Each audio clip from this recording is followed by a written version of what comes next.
अचानक बिगड़ी उपराष्ट्रपति जगदीप धनखड़ की तबीयत, एम्स में चल रहा इलाज। बेचैनी और सीने में दर्द की शिकायत के बाद कराया भर्ती। उत्तराखंड में धामी कैबिनेट विस्तार को लेकर चर्चाएं तेज। सीएम धामी ने बाद दिल्ली पहुंचे प्रदेश अध्यक्ष महेंद्र भट्ट। कभी भी हो सकता है मंत्रिमंडल विस्तार। चैंपियंस ट्रॉफी का फाइनल मुकाबला आज रोमांचक होगा। Bharat versus New Zealand match. 25 साल बाद बदला लेने उतरेगी टीम इंडिया। दोपहर 2:30 बजे शुरू होगा मैच।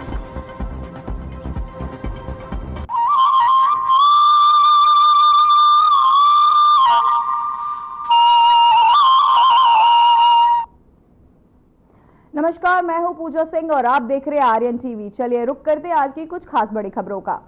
तो वहीं एक बड़ी खबर आ रही है जहां धामी कैबिनेट विस्तार को लेकर चर्चाएं तेज। मंत्रिमंडल विस्तार को लेकर दिल्ली पर टिकी नजरें।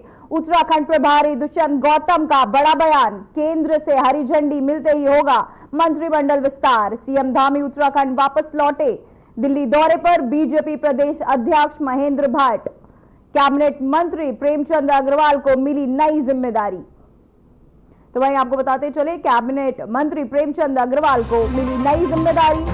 देहरादून धामी कैबिनेट विस्तार को लेकर अब चर्चाएं तेज हो चुकी है। मंत्रिमंडल विस्तार को लेकर चर्चाएं तेज। वहीं उत्तराखंड प्रभारी दुष्यंत सिंह गौतम का बड़ा बयान। सीएम धामी उत्तराखंड वापस लौट चुके हैं, जहां दिल्ली दौरे पर अब बीजेपी अध्यक्ष जाएंगे। और साथ ही आपको बताते चले, अब सिर्फ इंतजार है कैबिनेट से हरी झंडी के मिलने का। मंत्रिमंडल विस्तार को लेकर अब चर्चाएं तेज हो चुकी है। उत्तराखंड प्रभारी दुष्यंत माने सीएम धामी का उत्तराखंड वापस लौटे। तो वहीं आपको बताते चले, धामी कैबिनेट विस्तार को लेकर अब चर्चाएं तेज हो चुकी है, जहां मंत्रिमंडल विस्तार को लेकर दिल्ली पर टिकी है अब सभी की नजरें। उत्तराखंड प्रभारी आपको बताते चले, कैबिनेट मंत्री प्रेमचंद अग्रवाल भी अब लेंगे बैठक। वहीं चर्चाएं चीजों को लेकर अब तेज हो चुकी है। मंत्रिमंडल में अब विस्तार को लेकर उत्तराखंड में अब चर्चाएं तेज। वहीं दुष्यंत का बड़ा बयान सामने आया, जहां सीएम आपको बताते चले, कैबिनेट मंत्री प्रेमचंद अग्रवाल को मिली है जगह। धामी कैबिनेट विस्तार को लेकर अब चर्चाएं तेज। मंत्रिमंडल विस्तार को लेकर अब दिल्ली पर सबकी नजरें टिकी हैं। सीएम धामी कैबिनेट से वापस लौटे हैं अब दिल्ली दौरे से। तो वहीं देहरादून से ये बड़ी खबर, जहां धामी कैबिनेट को लेकर चर्चाएं अब तेज हो चुकी हैं। तो वहीं इसी पर दुष्यंत गौतम का एक बड़ा बयान सामने आया है।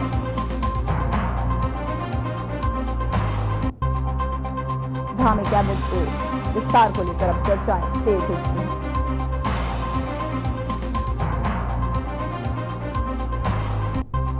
तो इसी खबर पर तमाम जानकारी के साथ हमारे साथ हर्ष खैरा जुड़ चुके हैं। हर्ष, कब तक विस्तार होने की संभावना जताई जा रही है?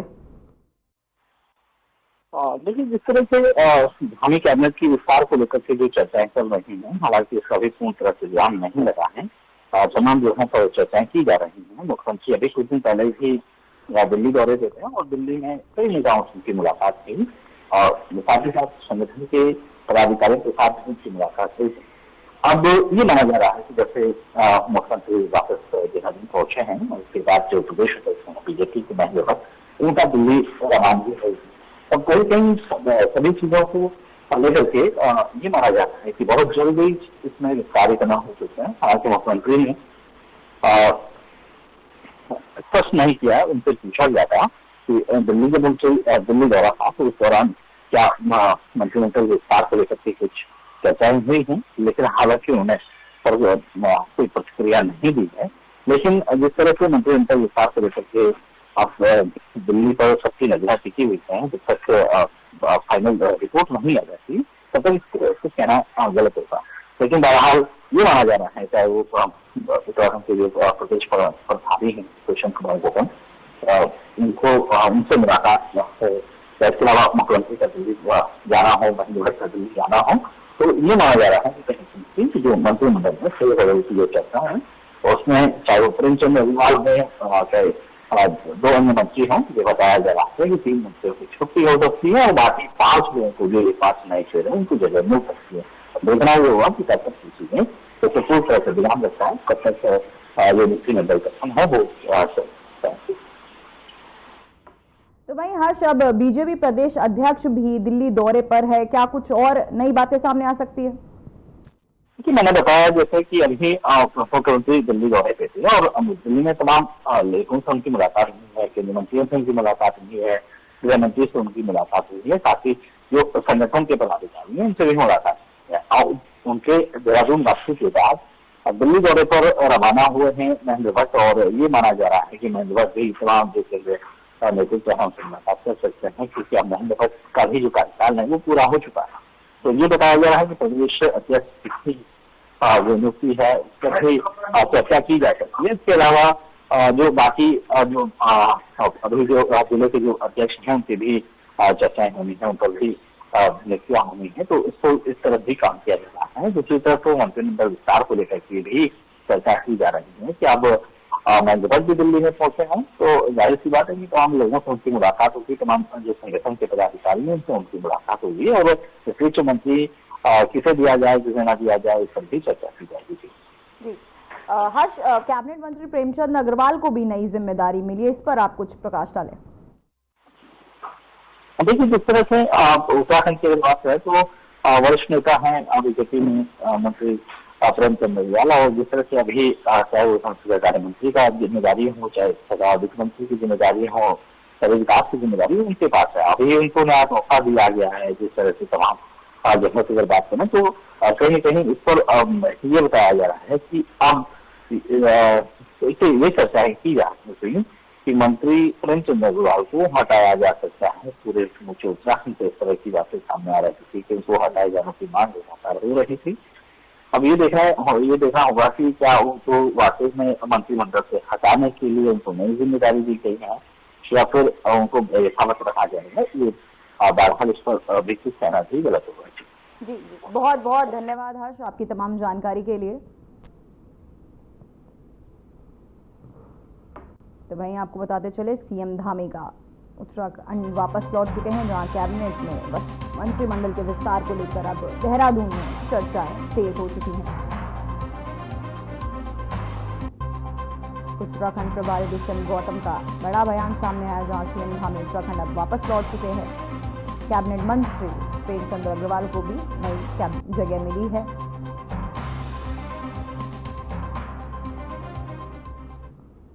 तो वहीं उत्तराखंड में लंबे समय से कैबिनेट विस्तार पर लगातार चर्चाएं चल रही हैं। हाल ही में मुख्यमंत्री पुष्कर सिंह धामी दिल्ली दौरे पर रहे, जिसके बाद से चर्चाएं और तेज हो गई। लेकिन अब इस विषय पर सीएम धामी कुछ भी कहने से टालते दिखे हैं। दरअसल आपको बता दें कि मुख्यमंत्री पुष्कर सिंह धामी सर्वे चौक स्थित ITIR सभागार में अंतर्राष्ट्रीय महिला दिवस पर आयोजित कार्यक्रम में पहुंचे थे। इस दौरान उन्होंने विभिन्न क्षेत्रों में उत्कृष्ट कार्य करने वाली महिलाओं को सम्मानित किया। साथ ही कार्यक्रम के बाद पत्रकारों से मुख्यमंत्री धामी से कैबिनेट विस्तार पर चर्चाओं को लेकर सवाल किया गया। इसके जवाब में मुख्यमंत्री पुष्कर सिंह धामी ने कहा कि ये उनका पहले से ही प्रस्तावित दौरा था। इसके अलावा उन्होंने महिलाओं को मोदी सरकार और उत्तराखंड सरकार की ओर से प्रदान की जा रही विभिन्न योजनाओं के तहत के बारे में बताया और कहा कि आपको बताते चले, महिलाओं को बैंक के माध्यम से कम ब्याज दर पर और सब्सिडी वाला लोन प्रदान कर आत्मनिर्भर बनाने की कोशिश की जा रही है।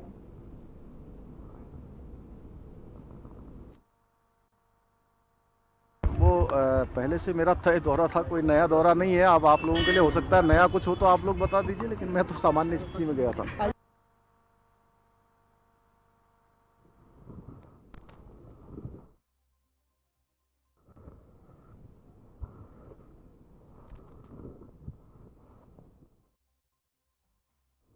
वहीं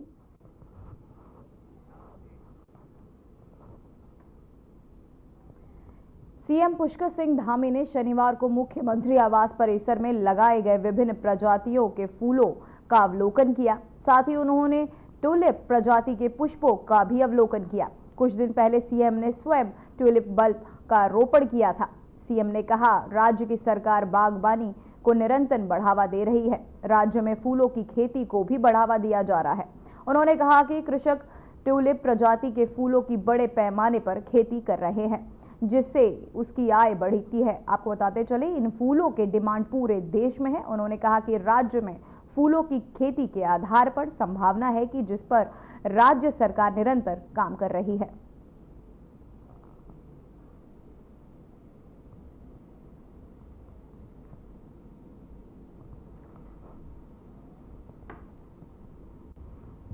तो वहीं हरिद्वार में चल रहे नेशनल यूनियन ऑफ जर्नलिस्ट के राष्ट्रीय अधिवेशन के दूसरे दिन पत्रकार सुरक्षा और अधिकारों को लेकर बड़ा मंथन हुआ। तो वहीं कैबिनेट मंत्री गणेश जोशी के अधिवेशन में शिरकत कर पत्रकारों की मांगों को सुना और अपनी बात रखी। तो वहीं अधिवेशन में पत्रकार सुरक्षा कानून, वर्किंग और जर्नलिस्ट एक्ट की बहाली, मीडिया हाउसिंग और मीडिया कमीशन के गठन जैसी अहम मांगों पर जोर दिया गया। इसके अलावा नेशनल रजिस्ट्रार फॉर जर्नलिस्ट की स्थापना, लघु एवं माध्यम समाचार पत्रों की आर्थिक सहायता, डिजिटल मीडियम के लिए स्पष्ट नियम, तो वहीं पत्रकारों के लिए स्वास्थ्य बीमा, पेंशन योजना, बस और रेलवे यात्रा में रियायत और जैसी सुविधाओं को बहाल करने पर गंभीर चर्चा हुई। तो वहीं मीडिया कर्मचारियों की छटनी, कम वेतन और अनिश्चित कार्यकाल जैसे मुद्दों पर भी गहरी चिंता जताई गई और सरकार से ठोस कदम उठाने की मांग की गई। तो वहीं अधिवेशन में देश भर से आए पत्रकारों ने एकजुट होकर सरकार से इन मांगों को लागू करने की अपील की।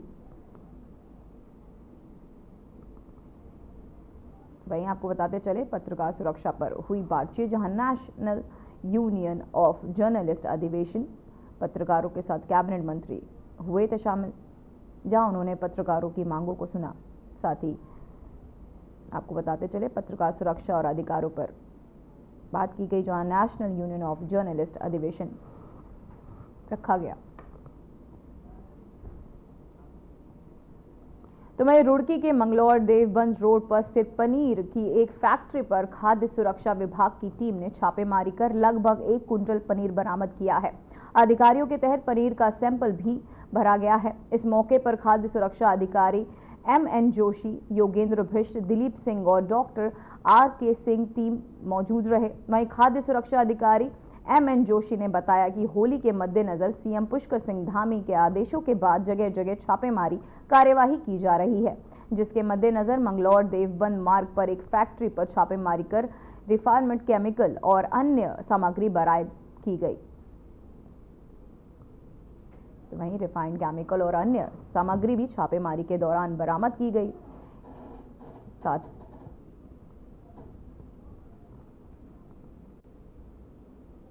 सूचना दी गई थी कि मंगलौर के पास एक फैक्ट्री है जहां पे पनीर बन रहा है। तो उसी सूचना पर हम लोग यहाँ पहुंचे। हमने यहाँ देखा कि पनीर जो यहाँ मिला है उसमें केमिकल भी और रिफाइंड भी इस टाइप का मिला, जो कि अच्छा स्टैंडर्ड का नहीं था, जो जिससे कि मिलावट की आशंका थी। उसी परिप्रेक्ष्य हम लोगों ने कार्रवाई करी है और ये कार्रवाई हमारी लगातार जारी भी है और जारी रहेगी कंटिन्यू। यहाँ पर पनीर बनाया जा रहा है जो कि मिलावट का संदेह के आधार पर हमने यहाँ पर छापा मारा, जिसके लिए उत्तराखंड के माननीय मुख्यमंत्री जी भी इसके लिए उनके आदेश है। हमारे जो खाद्य सुरक्षा आयुक्त हैं doctor R Rajesh Kumar sir, उनका आदेश था और क्विक रिस्पांस टीम गठित की गई है। उस टीम के जैसे सूचना मिली, हमारे हरिद्वार के DO MN जोशी जी, हमारे सीनियर FSO दिलीप जैन, योगेंद्र पांडे जी और यहाँ मंगलौर थाने के SI और पुलिस वाले मिलके हम लोगों ने इसको ट्रेस किया और आज सुबह ही इसको पकड़ा। लगभग 1 कुंटल के आसपास पनीर प्रथम दृष्टया जो है, यहाँ पर आपको केमिकल भी मिला हुआ है, रिफाइंड ऑयल भी मिला हुआ है, पामोलिव ऑयल भी अवेलेबल है। इसका मतलब कि दूध, पनीर जो है सिर्फ दूध से बनता है, तो रिफाइंड और केमिकल का कोई औचित्य नहीं पाना चाहिए।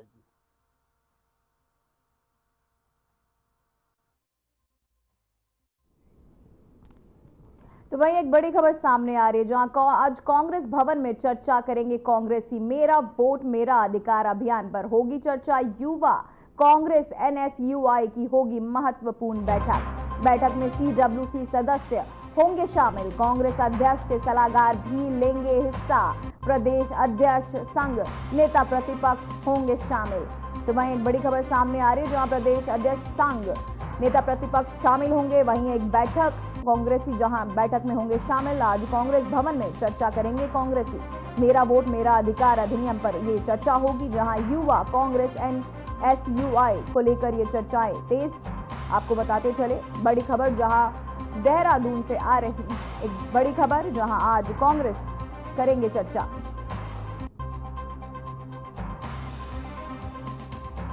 तो वहीं ये बड़ी खबर सामने आ रही है, जहां आज कांग्रेसी चर्चा कर सकते हैं। मेरा वोट मेरा अधिकार को लेकर चर्चाएं तेज। आज कांग्रेस भवन में चर्चा करेंगे कांग्रेसी। मेरा वोट मेरा अधिकार को लेकर अब कांग्रेस मंत्रिमंडल में चर्चाएं तेज। बैठक में सीडब्ल्यूसी सदस्य होंगे शामिल। कांग्रेस अध्यक्ष के सलाहकार भी लेंगे हिस्सा। तो इस बैठक में तमाम कांग्रेसी सदस्य हिस्सा ले रहे हैं, जहां मेरा वोट मेरा अधिकार को लेकर चर्चाएं तेज।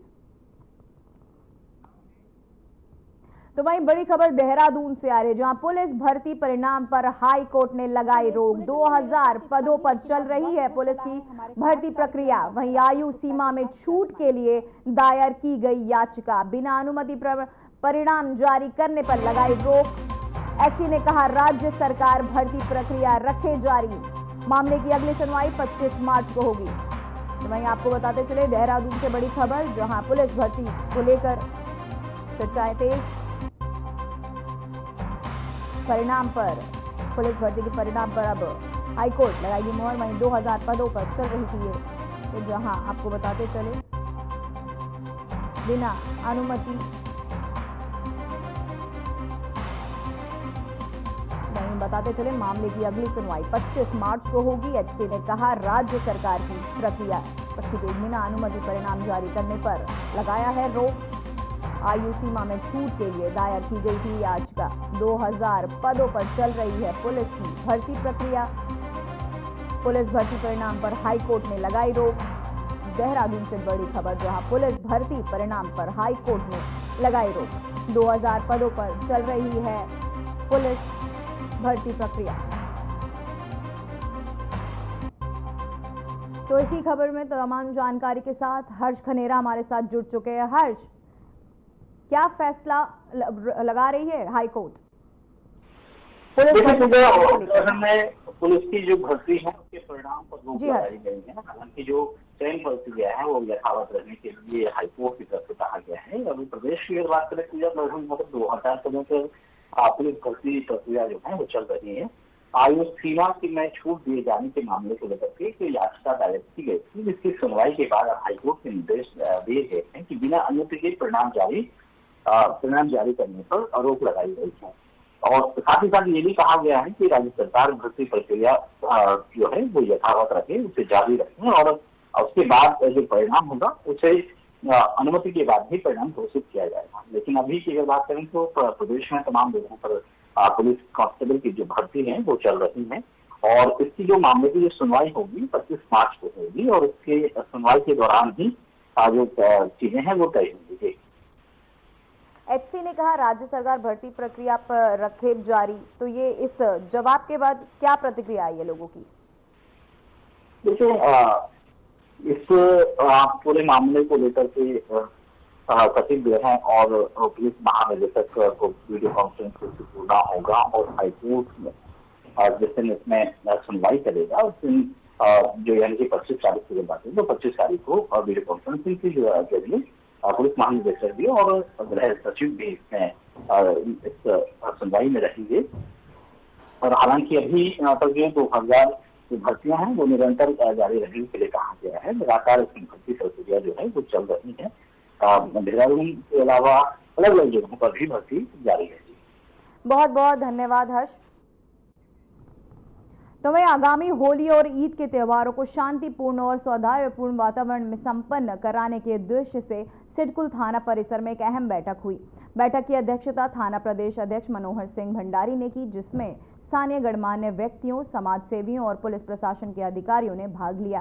तो वहीं बैठक के दौरान थाना अध्यक्ष भंडारी ने क्षेत्र के नागरिकों से अपील की कि वे आपसी भाईचारे और सौहार्द के साथ त्योहारों को मनाएं। उन्होंने कहा कि होली का पर्व उल्लास और रंगों का त्योहार है, लेकिन इस दौरान किसी भी प्रकार की अप्रिय घटना को रोकने के लिए सभी को सतर्क रहना होगा। उन्होंने नागरिकों से अनुरोध किया कि सड़कों से गुजरने वाले किसी भी व्यक्ति पर जबरन रंग न डाला जाए और इस बात का विरोध ध्यान में रखा जाए कि समुदाय की भावनाओं को ठेस न पहुंचे।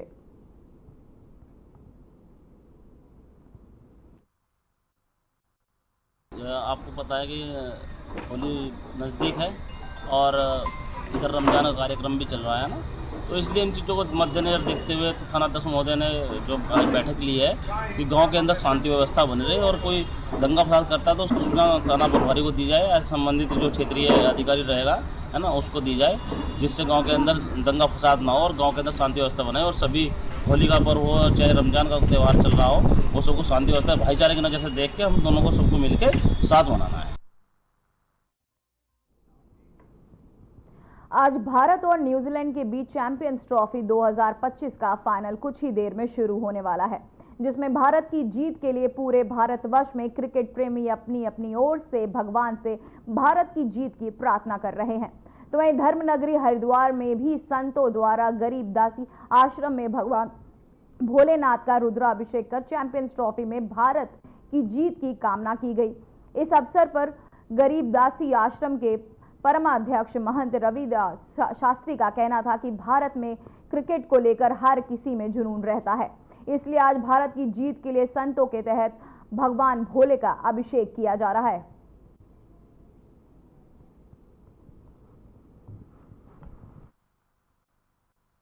कई दिन से स्वामी जी भारत की जीत हो जो चैंपियन ट्रॉफी चल रही है उसमें जीत के लिए स्वामी जी ने 7 दिन का अनुष्ठान रखा था, उसमें भगवान भोले का आराधना किया और उसमें हम लोग सब मिलकर के आचार्य लोग मिलकर के भगवान शंकर जी से ये कामना किया है कि आज का जो फाइनल न्यूजीलैंड और भारत का फाइनल मैच होने जा रहा है उसमें भारत की जीत हो।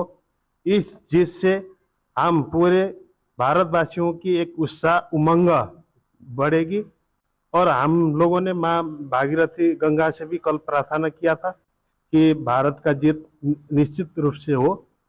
तो हम लोग ये कामना करते हैं सब खिलाड़ियों को आज एकदम से ऊर्जा भरा हुआ शक्ति मिले और इस तो वहीं भारत न्यूजीलैंड मुकाबले में भारतीय टीम की जीत सुनिश्चित करने के लिए हरिद्वार के तीर्थ पुरोहितों ने हर की पौड़ी पर विशेष पूजा अर्चना और दूध अभिषेक किया। श्रद्धालुओं और पुरोहितों ने मां गंगा का आह्वान किया करते हुए भारत की जीत की कामना की। तो वहीं तीर्थ पुरोहित उज्जवल पंडित ने बताया कि ब्रह्मा कुंड पर हुए इस अनुष्ठान में वैदिक मंत्रोच्चार के साथ दूध अर्पित किया गया। उन्होंने विश्वास जताया कि भारतीय टीम न्यूजीलैंड को हराकर विजय हासिल करेगी। तीर्थ नगरी में इस धार्मिक आयोजन के दौरान बड़ी संख्या में क्रिकेट प्रेमी और श्रद्धालु एकत्रित हुए। तो लो आपको बताते चले कि उज्जवल पंडित ने मीडिया से बात करते हुए क्या कुछ कहा, आइए आपको सुनाते हैं।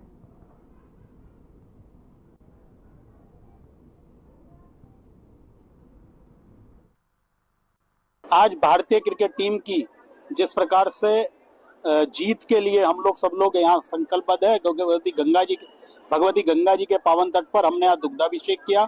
सभी तीर्थ पुरोहितों ने इस ब्रह्म कुंड पर दुग्धाभिषेक कर भगवती गंगा जी से आज प्रार्थना की है कि भारतीय टीम इस टूर्नामेंट में विजय हासिल करे, न्यूजीलैंड को परास्त करे और पूरे विश्व के अंदर भारत की एक बार पुनः जय जयकार हो। भारत एक विश्व शक्ति के रूप में प्रदर्शित हो, खेल शक्ति के रूप में, आध्यात्मिक शक्ति के रूप में अपनी पहचान बनाए।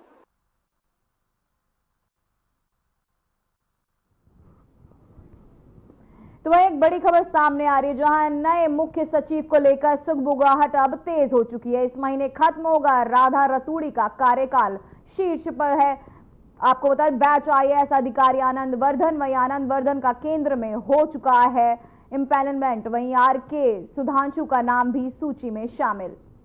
तो वहीं आपको बताते चले बड़ी खबर, जो RK सुधांशु का नाम भी सूची में अब शामिल है, आनंद वर्धन का केंद्र में हो चुका है। और आपको बताते चले इस महीने खत्म होगा राधा रतूड़ी का कार्यकाल। नए मुख्य सचिव को लेकर अब सुगबुगाहट तेज हो चुकी है।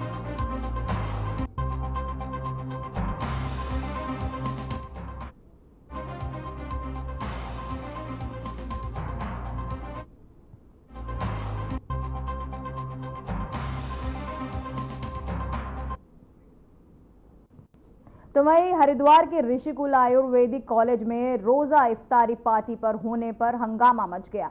यहां बजरंग दल के कार्यकर्ताओं ने कॉलेज के गेट पर पहुंचकर नारेबाजी करते हुए हंगामा किया। उन्होंने सिटी मजिस्ट्रेट को ज्ञापन सौंपकर दोषियों पर कार्यवाही करने की मांग भी की। वहीं ऋषिकुल कॉलेज प्रबंधन ने जांच कमेटी बनाकर जांच कराने की बात भी कही है। दरअसल सोशल मीडिया पर एक वीडियो वायरल हो रहा है जिसमें दावा किया जा रहा है कि शुक्रवार शाम को ऋषिकुल आयुर्वेद कॉलेज में मुस्लिम छात्रों ने रोजा इफ्तार पार्टी की थी। अपने हिंदू बाहुल्य क्षेत्र में, प्रतिष्ठित हिंदू क्षेत्र में ऋषिकुल विद्यापीठ के कैंपस के अंदर कल एक सुनियोजित घटना करी गई कि कुछ मुस्लिम छात्रों ने, कुछ बाहर के मुस्लिम युवकों ने यहाँ पे रोजा इफ्तार पार्टी का आयोजन करा, जो कि खुलेआम पुलिस प्रशासन को चैलेंज करने वाली घटना है, जो खुलेआम कॉलेज प्रबंधन समिति को खुलेआम चैलेंज करने वाली घटना है। हिंदू समाज को ये योजनाबद्ध तरीके से इसलिए जताया गया कि हम तुम्हारे क्षेत्रों में, तुम्हारे हिंदू बाहुल्य क्षेत्रों में तुम्हारे हिंदू बहन बेटियों का अपमान करते रहेंगे, तुम्हारी हिंदू धार्मिक भावनाओं का अपमान करते रहेंगे।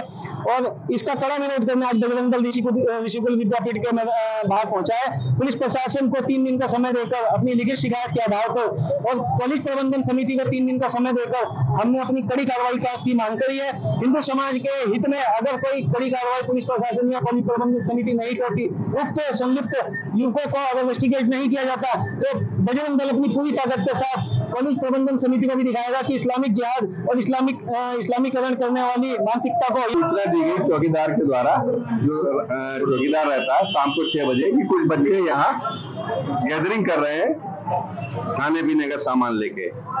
तो मैंने कहा कोई इन्होंने परमिशन नहीं दी है, इनको हटा दो। उसने कहा हमारे कहने से नहीं हट रहे हैं। तो मैंने कहा मैं आ रहा हूँ। मैंने अपने शिक्षक साथियों को फोन किया, हमारे 8-10 शिक्षक साथी आ गए, कर्मचारी। फिलहाल बुलेटिन में बस इतना ही। मुझे दीजिए इजाजत। नमस्कार।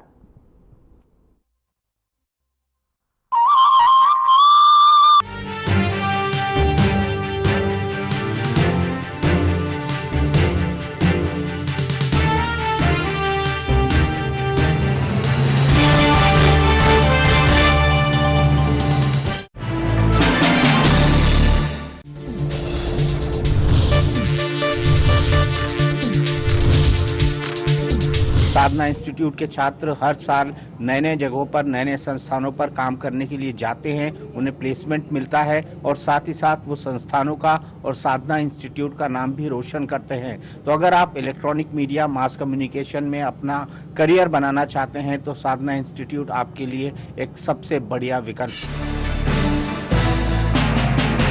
अधिकांश लोगों की धारणा है कि आयुर्वेदिक इलाज स्लो और लंबा होता है और गंभीर रोगों को हैंडल नहीं कर सकता, लेकिन जीवा आयुर्वेद ने लोगों की सोच को बदल कर रख दिया है। जीवा आयुर्वेद ने 20 लाख से अधिक पेशेंट्स की पर्सनलाइज्ड चिकित्सा की है और 400 से अधिक स्टाफ आपकी सेवा में अवेलेबल है। यदि आपको लगता है कि आपकी बीमारी ठीक नहीं हो रही है तो एक बार जीवा आयुर्वेद में जरूर कॉल करिए। तो आज ही 85 27 40 40 40 पर कॉल करें।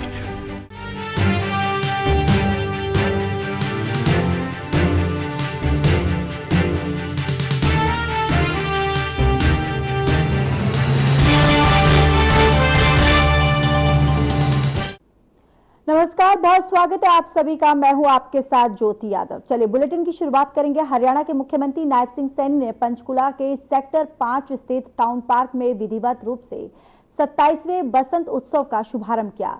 इस 2 दिवसीय बसंत उत्सव का आयोजन पंचकुला मेट्रोपॉलिटन डेवलपमेंट अथॉरिटी की तरफ से किया जा रहा है। तो आपको बताते चले कि 27वें बसंत उत्सव का शुभारंभ हुआ। टाउन पार्क में विधिवत रूप से शुभारंभ किया गया। हमारी सांस्कृतिक धरोहर का प्रतीक है और यहाँ पर मुख्यमंत्री नायब सिंह सैनी पहुंचे और साथ ही साथ यहाँ पर उन्होंने फीता काटकर उद्घाटन किया है।